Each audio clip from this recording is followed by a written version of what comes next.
네, 군기 훈련, 이른바 얼차려를 받다 훈련병이 숨진 사건과 관련해서 당시 현장 지휘관 2명이 경찰 수사를 받게 됐습니다. 사망한 훈련병이 무리한 얼차려로 숨졌는지 조사하고 있는데요. 군 규정을 위반해서 가혹행위가 이뤄진 정황이 적지 않아서 파문은 더 확산될 것으로 보입니다. 네, 한편 어젯밤 북한이 살포한 전단으로 추정되는 물체가 경기 강원 지역 일대에서 발견돼서 해당 지역에 한밤중에 재난 문자가 발송이 됐는데요. 관련 내용들 양지민 변호사와 함께 짚어보겠습니다. 어서 오십시오. 안녕하세요. 안녕하십니까? 네, 안녕하십니까. 자, 어젯밤이었습니다. 합참에 따르면 이제 북한이 살포한 전단으로 추정되는 물체가 발견됐다고 하는데 지금 계속해서 파악되고 들어오는 소식에 의하면 이게 풍선이 한 90여 개가 발견이 됐다고 하더라고요. 구체적으로 좀 어떤 형태의 물체가 발견이 됐고 눈으로도 이런 게 식별이 가능했던 건지 좀 짚어보고 넘어갈까요? 네, 다행스럽게도 그래도 이제 눈으로는 식별이 될 수 있는 그러한 이제 정도의 크기로 이렇게 발견이 된 상황이고요. 예. 일단 처음에는 한 10개 정도라고 이제 알려졌습니다. 그런데 이제 지금 그 시간이 조금 더 지났잖아요. 그 사이에 더 많은 숫자의 이제 저런 풍선 형태의 이 대남 살포 이 물체가 발견이 된 것이고요. 일단은 풍선에 저렇게 매달린 봉투 형태로 많이 뿌려졌습니다. 네. 그런데 지금 그 풍선에 매달려온 봉투라든지 다른 비닐들을 좀 분석을 해본 결과 오물, 그러니까 분변으로 추정되는 그런 오물이 담겨져 있다라고 지금까지는 파악이 되고 있는 상황이고요. 예. 정확하게는 어떤 성분인지는 지금 분석 중에 있는 상황입니다. 그래서 이것이 혹시 뭐 인체를 해하게 할 만한 그런 성분은 아닌지, 그리고 혹시나 우리가 뭐 걱정해야 될 만한 그런 물질들은 아닌지 지금 분석 중인 상황입니다. 네, 근데 이게 우연히 이거를 발견하는 이제 시민분들도 계실 거 아니겠습니까? 이렇게 이런 것들을 발견하게 되면은 제일 먼저 어떤 행동을 해야 되는지도 궁금한데요. 사실은 이제 요즘에는 이렇게 대남 전단이 많은 경우는 아니지만 과거만 하더라도 이렇게 인근 지역에 인접 지역에 거주하시는 분들 같은 경우에는 뭐 산을 오르다가 아니면 뭐 정말 집 앞에 뿌려져 있는 경우도 있었고 네. 굉장히 이제 흔하게 발견을 할 수 있었는데요. 만약에라도 이러한 대남 이 전단 추정 물체를 발견을 하시게 된다면 직접 접근해서 이제 살펴보신다라든지 이런 것은 절대로 금지를 하셔야 되는 부분이고요. 예. 일단 수사기관에서도 안내를 하는 것이 경찰이라든지 아니면 군에 즉각적으로 이제 신고 조치를 해달라라고 당부를 하고 있습니다. 왜냐하면 어떠한 폭발물이 사실은 들어있을 가능성도 있는 그쵸. 것이고요. 아니면 어떠한 인체에 굉장히 손상을 일으킬 만한 화학물질이 담겨져 올 수도 있는 그런 상황이기 때문에 직접 가서 내가 이거 뭔지 좀 확인을 해봐야 되겠다라고 생각을 하시는 것은 절대로 안 되는 것이고, 다만 이제 무엇인지 몰라서 가서 이제 접근을 해볼 수는 있겠습니다. 그럼에도 불구하고 만약에 이것이 이렇게 대남 이 전단 물체로 뿌려진 것으로 확인이 된다면 그 즉시 신고를 하셔야 됩니다. 예, 말씀해 주신 것처럼 어쨌든 합참도 미상물체 식별 시에 뭐 경찰과 군부대에 신고를 해달라고 하셨으니까 절대로 접촉하거나 하시면 안 될 것 같습니다. 예. 자, 그리고 관련해서 어젯밤에 놀라신 분들 참 많으실 것 같아요. 이제 북한이 살포한 전단으로 추정되는 이 풍선, 물체가 발견된 뒤에 재난 문자가 발송이 네. 됐습니다.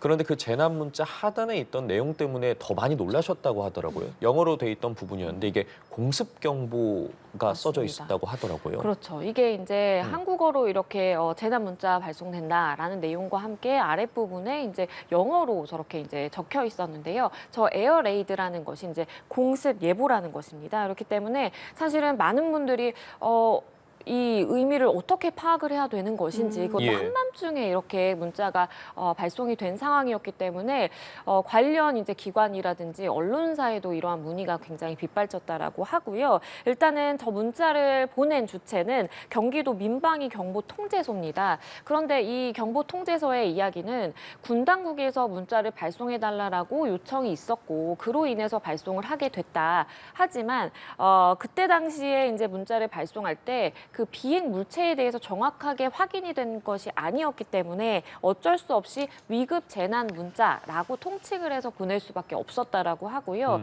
그런데 다만 이게 시스템상으로 위급 재난 문자 저렇게 발송을 할 때에는 에어레이드라는 문구가 원래는 빠져야 된다라고 합니다. 하지만 이 홈페이지상의 오류로 인해서 에어레이드라는 저 문구가 같이 발송이 됐고요. 그러면서 사실은 이 문자를 한밤중에 받아본 경기도 시민의 입장에서는 사실은 공습 경보라고 하면 하면 우리가 즉각 대피를 해야 되는 그런 상황이거든요. 예. 그렇기 때문에 이걸 대피를 해야 되는지 아니면 집안에 머물면서 뭔가 주의를 해야 되는 상황이 있는 것인지 명확하게 전달이 되지 않았기 때문에 사실 시민들 입장에서는 굉장히 좀 가슴이 철렁하고 많은 좀 불편감을 느끼는 그런 일이었습니다. 알겠습니다. 앞으로도 이런 부분들이 있다면은 언론도 좀 참고를 해주시고 또 추정 물체를 또 보실 때는 절대로 이제 만지지 마시고 신고를 해주시라는 점 다시 한번 좀 강조를 드리겠고요. 주제를 넘어가 보겠습니다. 한 육군 훈련병이 군기 훈련을 받다가 사망한 일이 있었습니다. 이거 관련해서 저희도 앞서 보도를 좀 해드렸는데 먼저 사건 개요부터 다시 한번 좀 짚어볼까요? 네, 이 사망한 훈련병의 경우에는요, 지난 13일에 이제 처음 입대를 한 훈련병입니다. 입대한 지 한 10일 정도 됐는데요. 안타깝게도 사망하는 사건이 발생을 했습니다. 일단은 이 사망하기 전날, 그러니까 군기 훈련, 즉 가혹행위라고 지금 일컬어지기도 하는데요. 군기 훈련을 받다가 이것이 너무나 과도해서 지금 사망했다라고 추정이 되고 있는 상황인데 그 전날 이 훈련병을 포함해서 한 6명 정도가 밤에 이제 뭐 떠들었다라는 이유로 지적을 받게 되고요. 그 전날 밤에 떠들었으니까 그 다음 날에 이제 군기 훈련을 받자라고 해서 이 6명이 모이게 된 상황이었습니다. 그런데 그때 당시에 훈련이 굉장히 지금 과도했다. 그런 지적이 나오고 있는 상황이고요. 과도했기 때문에 이것이 사망과 즉각적으로 이제 인과관계가 우리가 성립을 하고 사망의 원인을 물을 책임자가 한 2명 정도로 좁혀지는 것 아니냐라고 지금 이야기되는 상황입니다. 예, 말씀해주신 부분과 관련해서 어쨌든 군 인권센터가 지금 중대장이 이 군기훈련 규정을 위반했다고 했는데 정확히 어떤 부분을 위반한 겁니까? 일단은 지금 뭐 군기훈련이라는 말이 굉장히 생소한 분들도 있으실 거예요. 우리가 과거에는 뭐 얼차려 받는다 뭐 이렇게 얘기를 많이 통칭을 하기도 했는데요.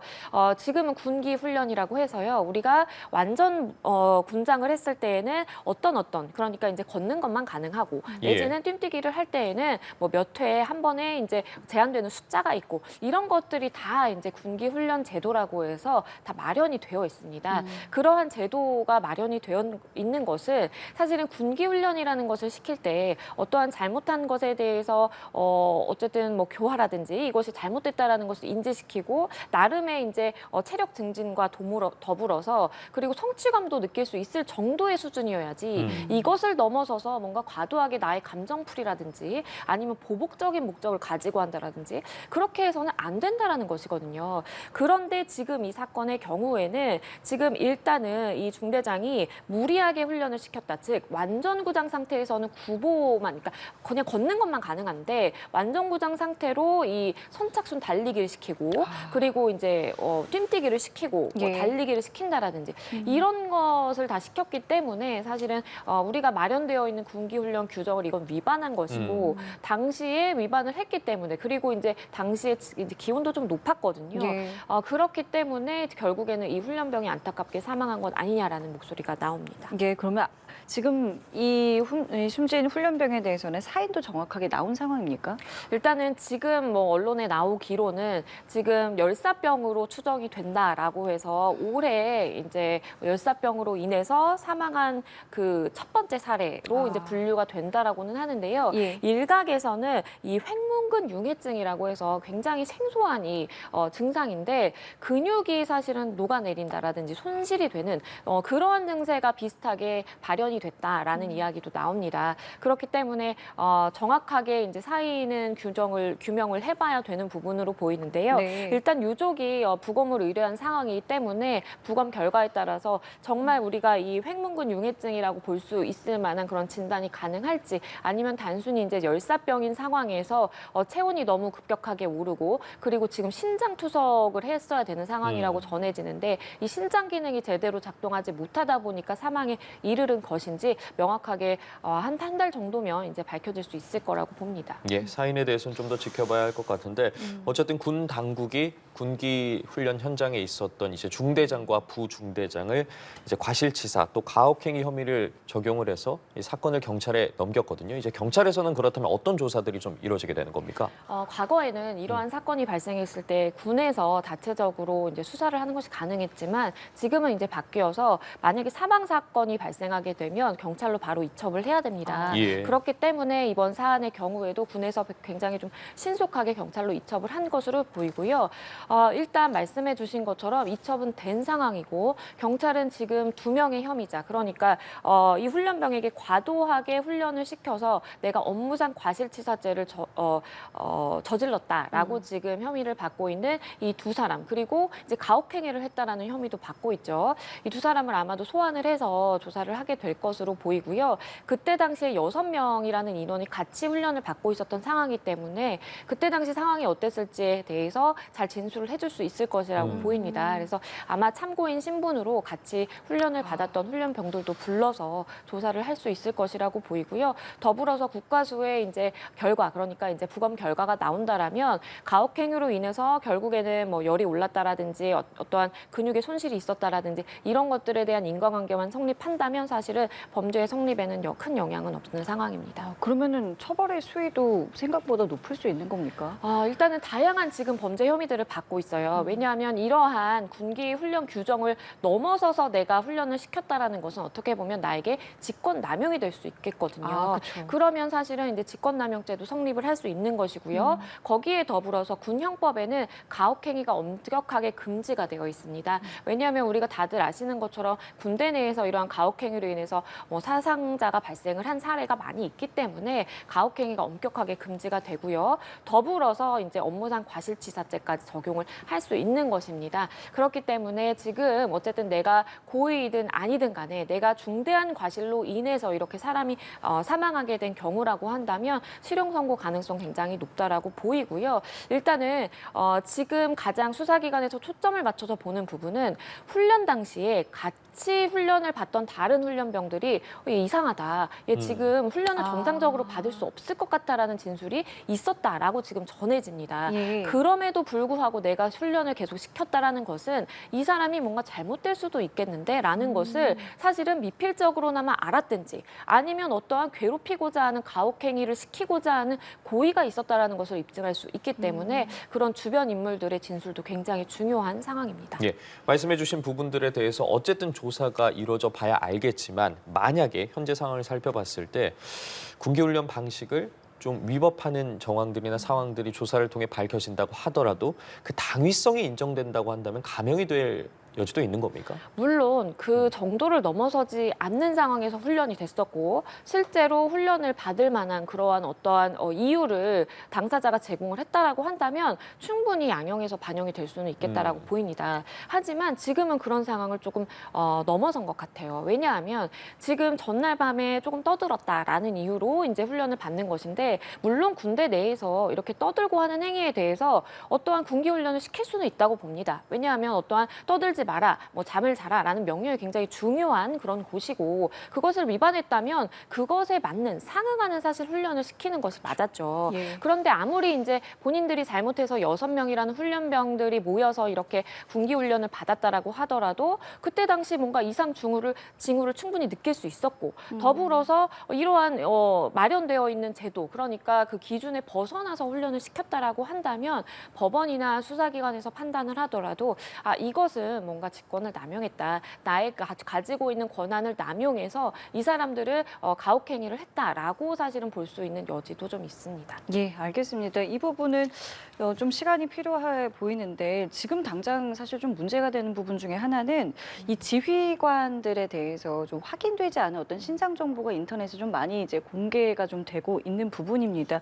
이런 부분에 대한 통제도 좀 필요하다는 생각이 드는데요. 그렇죠. 왜냐하면 지금 지휘관 2명으로 딱 좁혀져 있는 상황이고 그리고 그중에 이제 뭐 한 명이 여자다라고 해서 지금 굉장히 좀 젠더 갈등으로 번질 수 있는 그러한 이제 요인들도 많이 있는 상황입니다. 이미 이름부터 해서 누군지라고 해서 이제 경력까지 다 이제 신상이 무분별하게 유포가 되고 있는 그런 상황인데요. 사실은 이거를 뭐 성별로 나눠서 볼 문제는 전혀 아니다라고 생각을 하고요. 예. 각자 개개인이 본인이 맡은 직분에 따라서 그것에 맞는 영향력과 권력을 행사하면 되는 것인데 그러한 권한을 넘어서 나의 권한을 행사한 것이 지금 문제되는 것이고 네. 그로 인해서 안타깝게도 정말 입대를 한 지 한 열흘밖에 되지 않는 그러한 네. 훈련병이 사망했다라는 것이 이 사건의 이제 주요한 쟁점으로 보이는 것이고요. 일단은 이렇게 무분별하게 당사자의 신상을 공개한다라든지 아니면 유포를 한다라든지 하는 것은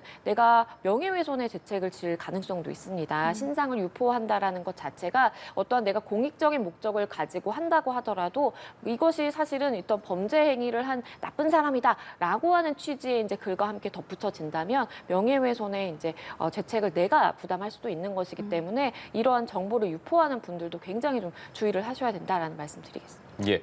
어쨌든 이번 사건으로 인해서 군기 훈련에 대한 문제점들이 계속해서 지적이 되고 있습니다. 이 군기 훈련 같은 경우에 2020년에 도입이 됐는데 이번 발생한 사건처럼 만약에 돌이킬 수 없는 상황까지 간다고 한다면 좀 더 구체적이고 체계적인 가이드라인이라던가 짚어봐야 할 점이 많다는 지적들이 나오고 있거든요. 그렇죠. 이게 이제 군기 훈련 제도라고 해서 군기 훈련은 이런 방식으로 해야 된다. 뭐 이걸 넘어서서 과도하게 하면 안 된다라는 일종의 이제 제도가 사실은 이제 군대 내에서 마련이 된 것이고 이것이 뭔가 군형법이라든지 법률로서 강력하게 사실은 이제 지켜져야 된다라고 하는 것은 이제 아닐 수 있기 때문에 사실은 지금 상황에서 이렇게 제도 마련이 되어 있어봤자 실제로 들여다 보면은 이것이 잘 지켜지지 않는다라면 이거는 법으로 만들어야 된다라는 목소리가 이제 나오는 것이고요. 사실 이제 군인들의 인권이라든지 아니면 처우 개선들이 과거와 비교하면 굉장히 많이 개선되어 온 것은 사실입니다. 하지만 그럼에도 불구하고 군대라는 이 특수성, 뭔가 윗사람이 지시를 하면 그것에 대해서 딱 복종을 해야 되는 그러한 특수적인 상황 때문에 사실은 이러한 사고가 간간히 또 발생할 수밖에 없기 때문에 아예 사실 상관의 입장에서는 뭐 손발을 묶어놓는다라고 이야기가 나올 수도 있겠지만 네. 아예 어떠한 방식으로 훈련을 해야 되고 어떠한 시간을 넘어서면 안 되고라는 것을 우리가 좀 법상으로 강력하게 마련을 해야 되는 것 아니냐라는 목소리도 나옵니다. 사실 더 나아가서 이번 이제 사고 이전에 사실은 수류탄 투척 이제 훈련 중에 이제 사망 훈련병의 소식도 저희가 전해드린 바가 있었고요. 지금 며칠 새 이런 일들이 계속 발생하고 있기 때문에 전반적으로 어떤 군 당국의 어떤 철저한 뭐랄까요 대비라고 해야 될까요? 이런 부분이 필요하다라는 목소리도 좀 많이 나오고 있습니다. 네, 그렇죠. 그럴 수밖에 없는 것이 사실은 갓 이제 얼마 입대하지 않은 그런 네. 훈련병들이 훈련을 하다가 이런 사고라든지 사건이 발생하기 때문에 그런 이야기가 나올 수밖에 없는 것으로 보이고요. 말씀해 주셨던 그 수류탄 사건의 경우에는 사실상 관련 옆에서 당사자들이 조금 더 통제만 잘 했더라면 이러한 사고는 발생하지 않았겠다라는 생각도 드는 지점들이 있습니다. 그렇기 때문에 아직은 갓 입소해서 정말 좀 모든 것이 낯설고 어떻게 이제 훈련을 해야 되는지 잘 모르는 이 훈련병들에게 조금 더 우리가 어떠한 그 가이드라인을 마련을 해서 이것을 잘 지켜질 수 있도록 옆에서 잘 지시를 하고 관찰을 하는 것이 중요하겠다라는 생각도 들고요. 하지만 이제 수류탄 사건과 그리고 지금 이 사건은 조금 차이는 있습니다. 이제 과거에 있었던 사건의 경우에는 훈련 미숙이라든지 수류탄을 어떻게 다루는지 몰라서 사실 사고가 발생한 것이고 이것은 사실은 상관에 의해서 어떠한 뭐 가혹행위라든지 가해행위가 있었다라고 볼 수 있는 사건이기 때문에 조금은 차이가 있고 그 이후에 후속적인 절차도 당연히 좀 달라야 되는 차이점이 있다라고 말씀을 드리겠습니다. 예, 알겠습니다. 오늘 북한의 대남 전단 살포나 국내 사고 등과 관련해서 양지민 변호사와 함께 이야기 나눠봤습니다. 말씀 고맙습니다. 감사합니다.